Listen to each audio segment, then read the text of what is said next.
All right. Hi, everybody. I'm Tara Cunningham, the founding CEO of Beyond Impact, and I'm here with my Chief Accessibility Officer, Joel Isaac. Joel, do you want to tell everybody about yourself? Sure. Hi there. I'm Joel Isaac. I am an accessibility specialist, and I've held a lot of different hats in the past, including like full stack developer and accessibility product owner on a large site. And I have been losing eyesight for a couple of years. I'm to the point that I only see blurs. I can't visually see anything and recognize it. I use something called a screen reader to make sense of digital things, including websites and apps. And that's how I pretty much understand things. As an accessibility specialist, though, I'm not just focused on blindness, even though that's my day-to-day. I tend to think in terms of inclusion of everybody. So I really want to think of things in terms of all the senses and all the experiences one could have.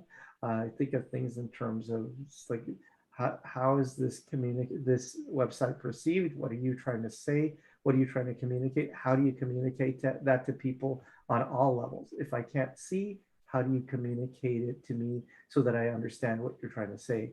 If I'm deaf, how do I communicate it to you in a way that you still understand? Or if I'm losing my eyesight and I have problems like glare, how can I still make my website resonate to you? Those are just some of the types of uh, cases that I think about when I'm making sure that digital properties are inclusive. Right. And I've spent 20 years in disability inclusion, and I thought that I built a site that was disability friendly. I did everything. I ticked off on the WCAG. I made sure everything was good. I used Wix, which gave me a compliance thumbs up. And to be extra sure, I went and purchased a product that would allow people with disabilities to choose the way they wanted to see the site. And then I met Joel, and then I learned I have no idea how difficult it is to really make an accessible website. And so I decided to throw myself under the bus, this disability inclusion specialist, to show that even with the best of intentions and ticking off every box, you can still fail and we can still learn from each other and we could still become more inclusive. So Joel's going to go through one of our pages. We're going to hear what it's like to go through a site using a free screen reader, because a lot of the screen readers can cost over $1,000, and who's got that? And then also looking at images, how we're supposed to not just alt tag, not just say what the image is, but why is that image there? And to make sure that that image isn't harmful. And we got some really interesting things that we think that you'll find really enjoyable. So I'm going to be quiet for once and just move over to Joel. So the goal today, as Tara said, is really to show you that you don't need a lot of expensive tools and a lot of advanced techniques to be able to make your site communicate properly. So we're going to run through the site with a free screen reader called NVDA that you can get that for free from nvaccess.org. And it's comparable to the expensive screen readers and some of the ones that are built into your tools. In addition, we're going to go and we're going to run through the site just with the screen reader on her regular site, but then we're going to invoke the tool that she purchased that's supposed to make it more accessible. And what we're going to learn today, hopefully, is that you can, as long as you think about what you're trying to communicate, it's not that difficult and you don't need anything too advanced. You can do it. And there are a couple, you just need to use your common sense. So let's get into it. All right, here we go. You what a screen reader user experiences when they just go through a standard web page. We're going to be using Tara's advisory page on the Beyond Impact site. And what I'll do is I'll just go from top to bottom and it may like jump around a little bit because you really don't want to have to listen to the whole content, but you want to get the high points. So I'm going to start here. Button use website in a screen dash reader mode. Skip links region, link skip to content, link skip to menu, link skip to footer out of region, top of page region out of region, button skip to main content, banner landmark visited link graphic beyond impact disability inclusion blue, site navigation landmark list with 6 items visited link home, link about us, visited link advisory, link u.n.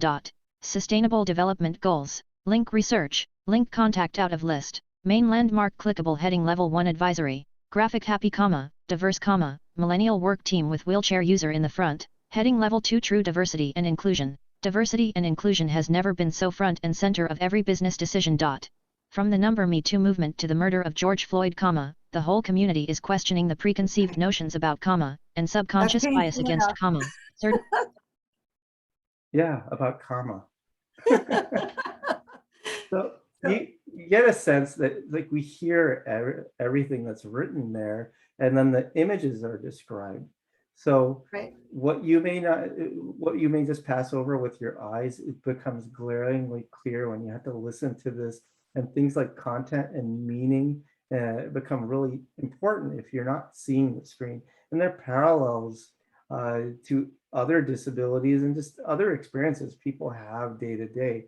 Maybe one day you're not feeling good, so you're not seeing as well. Maybe like there's too much glare on the screen, or maybe you're neurodiverse and there's certain triggers that bother you. There's things like that that we have to be aware of in our content that we're not. I'm going to keep going down this page, and I'll tell you, generally a screen reader user, they will use the structures on the page to be able to navigate. And Tara's done a really good job of laying the structure of this page out.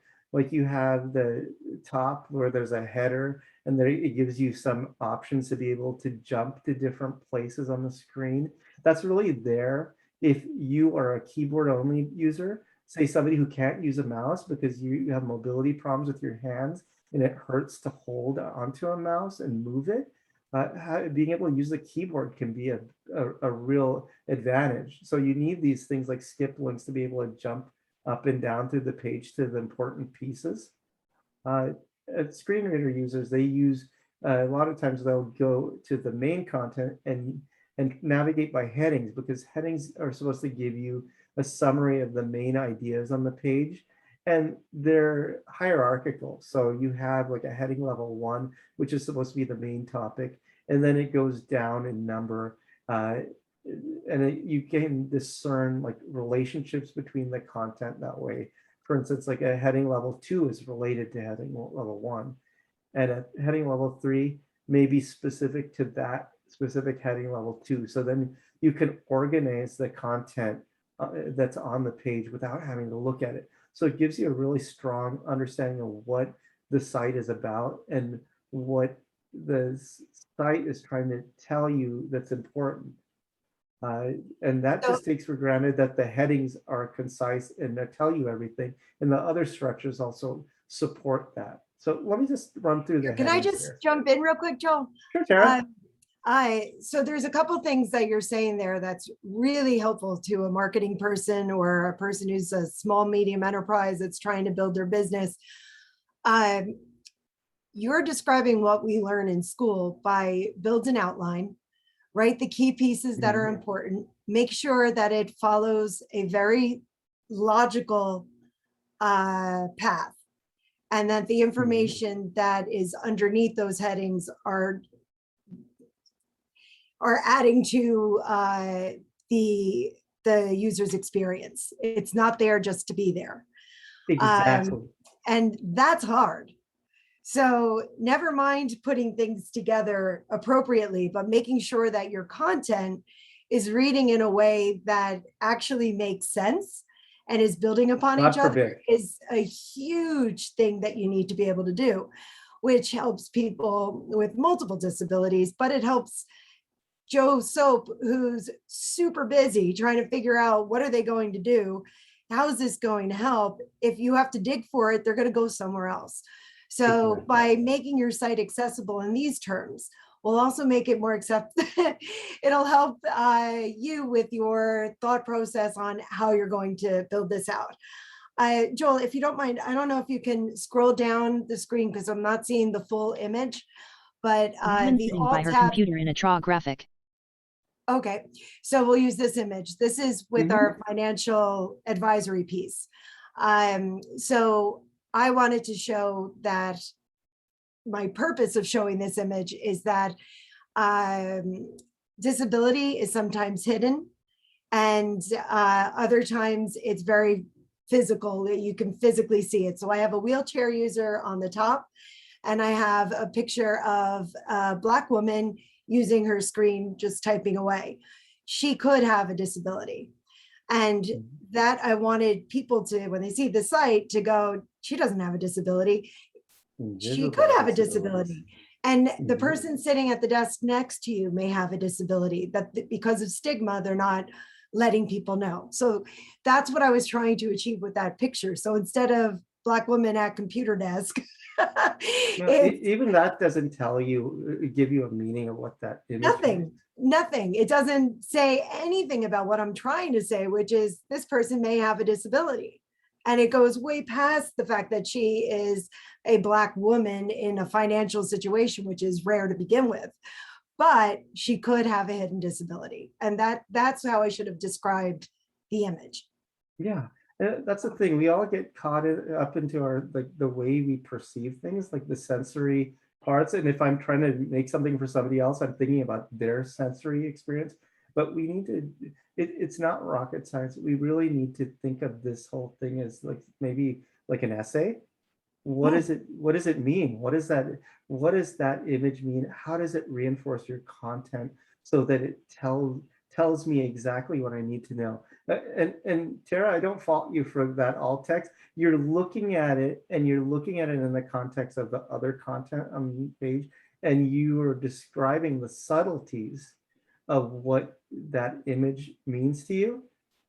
But either a literal explanation of that image or even just like the subtlety of this, it doesn't translate over, because if I'm not seeing it, I won't get that subtlety that you're seeing.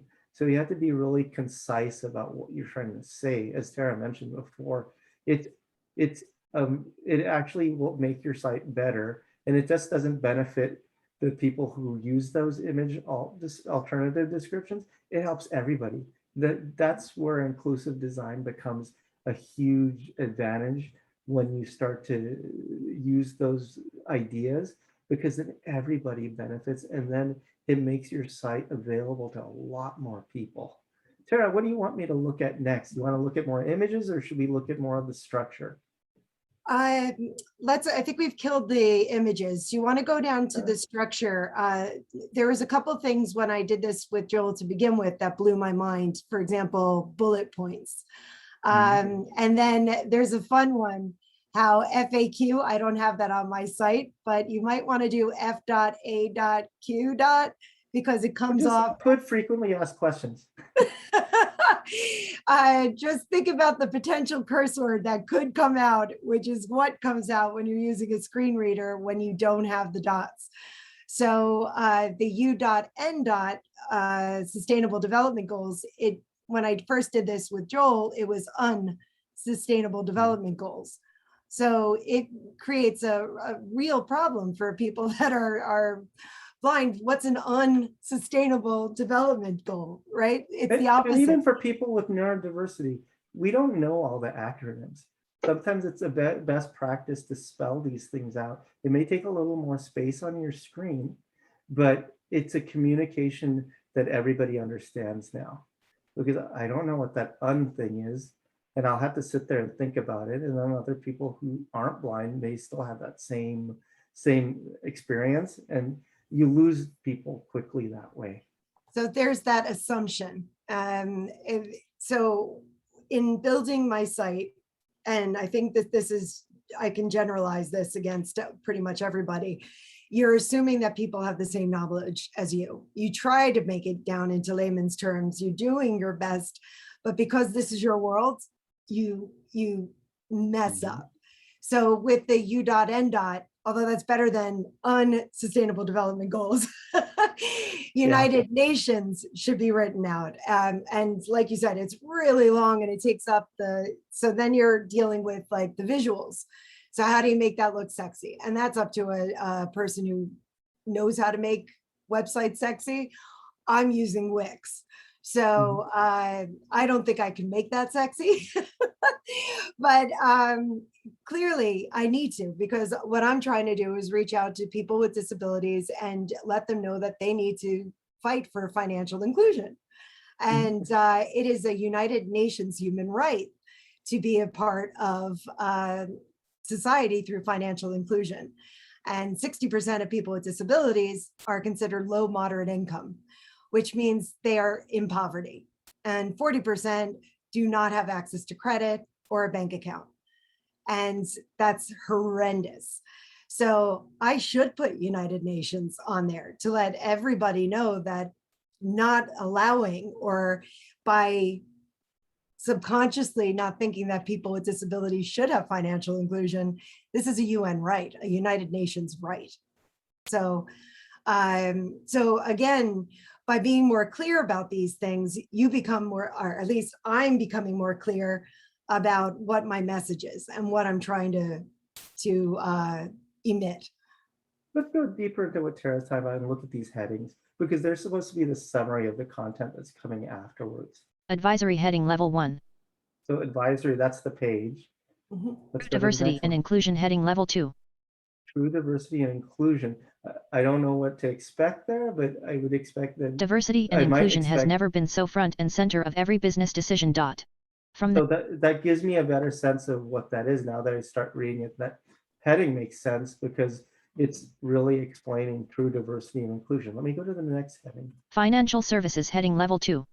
Okay, and this is another service, and that it's not part of the first idea, but it's a parallel idea. So I know that they're not connected to each other and one's not inside the other. Let's go to the next thing. Human resources and diversity and inclusion heading level 2. See, I'm hearing heading level 2, so I know that these are all parallel concepts and they're not nested one inside the other.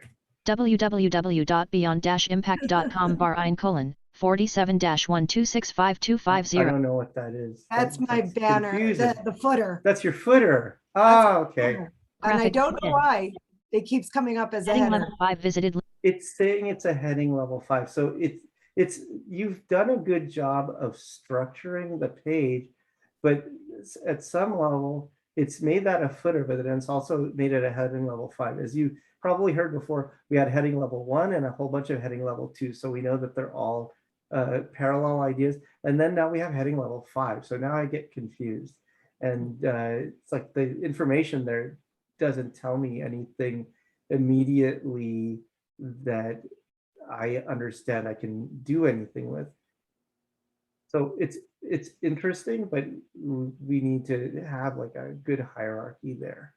Okay. One thing I wanted to talk about before we go further is colors are super important. You know that as a visual, people who are visual always think about the colors, but one thing you may not think about, actually two sets of people that you might not think about are people who are low vision, people who are losing their eyesight or that can't perceive certain ranges of colors, like people who are red, blue, green colorblind or monochromatic colorblind, or people who are just low vision or they have glare issues. Contrast becomes a big issue there. Even magnification becomes an issue. You need to be able to zoom your site and everything still needs to be intact. The colors need to be high contrast. If you're looking at compliance, there's a gauge that they call luminosity, where it gauges the contrast. And there are numbers for that. And tools like Wix will help you to make those colors compliant to contrast. But another part of this that you may not think about, and it's a little harder, is neurodiverse people could be affected by glaring colors. They could make them a little more agitated. So you want to really think, not necessarily muted colors, but colors that aren't so glaring, and they're not, you want to avoid angry colors that, that convey like a sense of lack of safety to people. Yep. So super bright blue, neon green. There's images that have lines and circles at the same time. It actually hurts people. It physically hurts people. So right now we're zoomed in on this person's jacket, which is now that I'm looking at it, has vertical lines and horizontal lines. If the person is really upset by that, you know, if a person is looking at that, so maybe I should be looking for someone wearing a solid suit, because that could be also Could be a stress a trigger. problem. Yeah. Yeah. So there's just so many things that you just don't think about. And if I wasn't having this conversation with you right now, I wouldn't even notice those horizontals. And I was quite proud of my document not having any bright contrasting color. You know, I had everything what I thought was right, but now I'm looking at something that's very wrong. And So it's a process. This is iterative. You try your best, and then you keep going, and you try a little more, and then it gets better over time.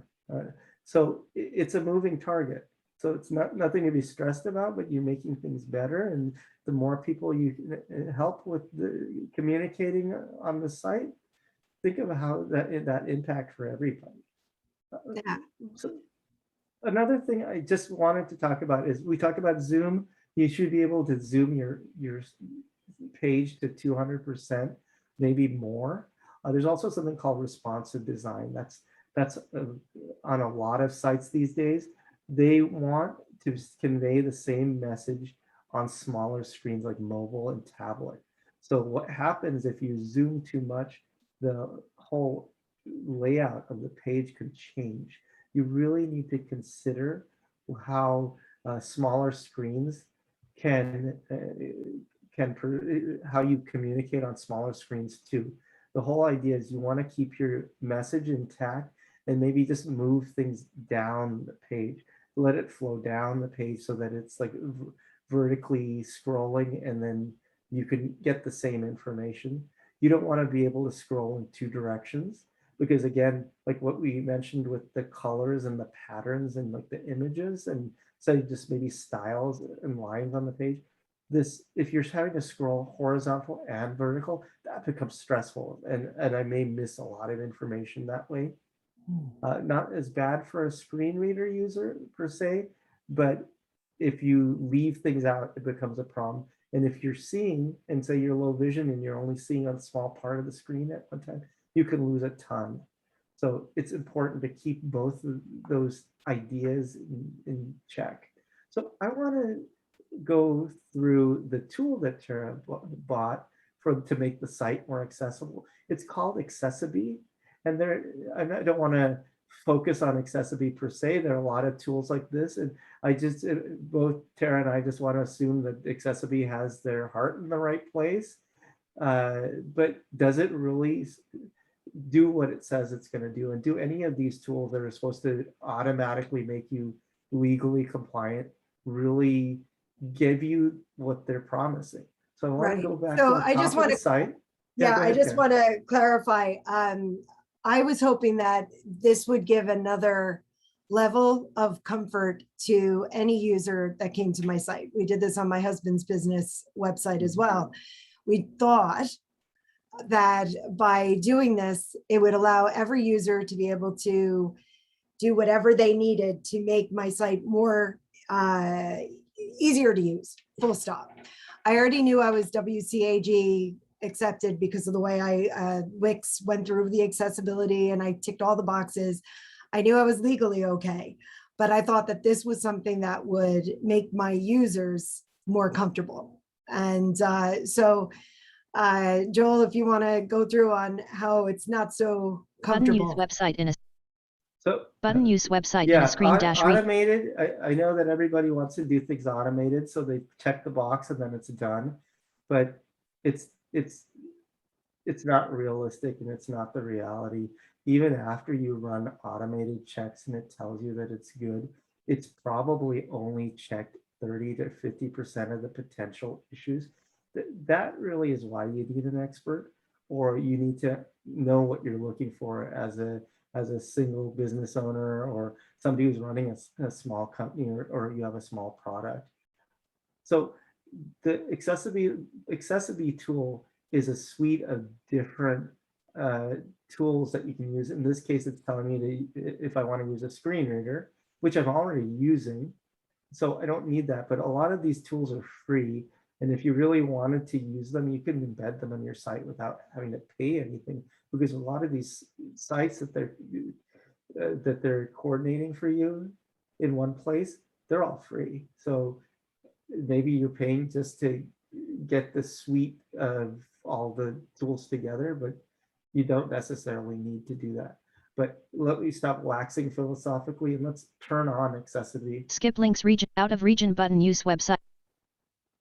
So I just hit the button. Advisory bar beyond dash impact bar. now- Skip links region link now skipped. running. Link skip to content. Link skip to link skip to content. So now you don't hear that turn on the screen reader. It's running. Link skip to Let's menu. see how it changed the page. Link skip to foot out of region banner landmark clickable visited link home. Visited link graphic beyond impact disability inclusion site navigation landmark list with 6 items visited link home. Out of list clickable visited link graphic beyond impact disability inclusion blue. So it hasn't changed anything so far. Let's keep moving down. Site navigation landmark list with 6 items home visited link. Clickable main landmark advisory heading level 1. Heading level 1 advisory, graphic now. happy, diverse, millennial work team with wheelchair user in the front. Heading level 2 true diversity and inclusion. Diversity and inclusion has never been so front and center of every business decision. From the number Me Too movement to the murder of George Floyd, the whole community is questioning the preconceived notions about, and subconscious bias against, certain races, gender, and sexual orientation. If you tick So nothing's changed so far. Let me just keep moving. Welcome. Heading level 6. Heading level 6, that wasn't there before, Tara. Yeah, I don't know what's heading level 6. Let's check. List out of list heading level 6. Welcome. Welcome. I think Welcome. that, yeah, where did that come from? Together know. let's and the subconscious bias against people with disabilities. Graphic a woman sitting by her computer in a tra. There's our friend before. What? Woman sitting by her computer in a tra. R-A out of graphic heading. I heard that before. I wasn't sure what a tra was. I have no idea. So she's Graphic a woman sitting by her computer in a tra. sitting by her computer in a tra. I have no idea. Let me see. I think that was there before, but accessibility didn't help with that either. Heading level 2 financial services. Beyond dash impact, a woman and disability owned company, list with 13 items Bloomberg, heading level 6. So this is another thing that wasn't there. I No. think you were talking about bullets before, Tara. This was the bulleted part of the content that we didn't necessarily go over before, but they were all lined up bullets that would help people read through this and understand just like a concise breakdown of how Beyond Impact advises clients. But right now it doesn't give me something I can use, and it's a little confusing. I don't know how this content's connected to anything else, and I don't really know how to navigate through it because it's kind of jumped out of order. Bullet. Heading level 6 Salesforce, bullet. Salesforce. No. Heading level 6 Goldman Sachs, bullet. So this looks like a list of clients. Heading level 6 TD Yeah, Bank, it's a list of clients, but they're not headers. Yeah.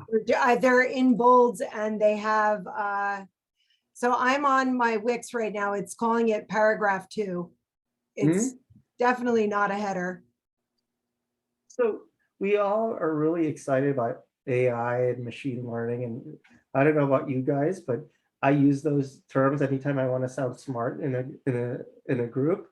I'll refrain from using them in that context here, but automated tools try to leverage those pieces, but they're not there yet. They make a lot of mistakes like this, and luckily, in our case, that the accessibility is not trying to rewrite the alt text, because I've seen some horrific miscalculations. These tools are lagging behind. And this is why automation is good, but it's not the end all be all. even after you implement something like this, you're not done. You still have to understand what this stuff means to other people. Bullet. Heading level 6 Deloitte, comma. Bullet. I'm going to keep going down. Footer content info landmark new window visited link heading level 5. So it didn't, so that footer is a little better. Now I know it's still heading level 5, but now it's also telling me that's a new window. I don't know what any of that means. And if there's something there that's interactive, I don't know how to access that. Heading level 5 visited link www.beyond-impact.com/47-1 clickable link linked in new window. There's Button a open link accessibility in, options, comma, but- statement.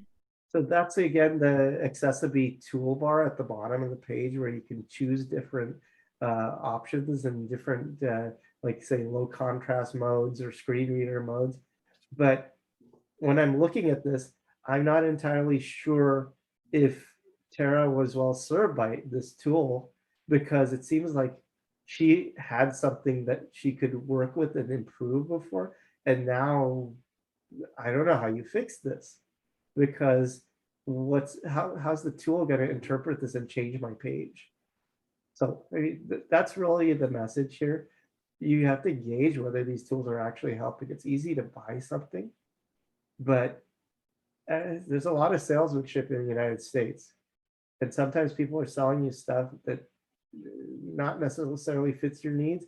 You have to be an informed consumer when buying this stuff and really think about the impact. It's a laudable idea to make these things more inclusive and accessible, but you have to go one step further. Is that what you're actually doing? Is it better at the end of the day?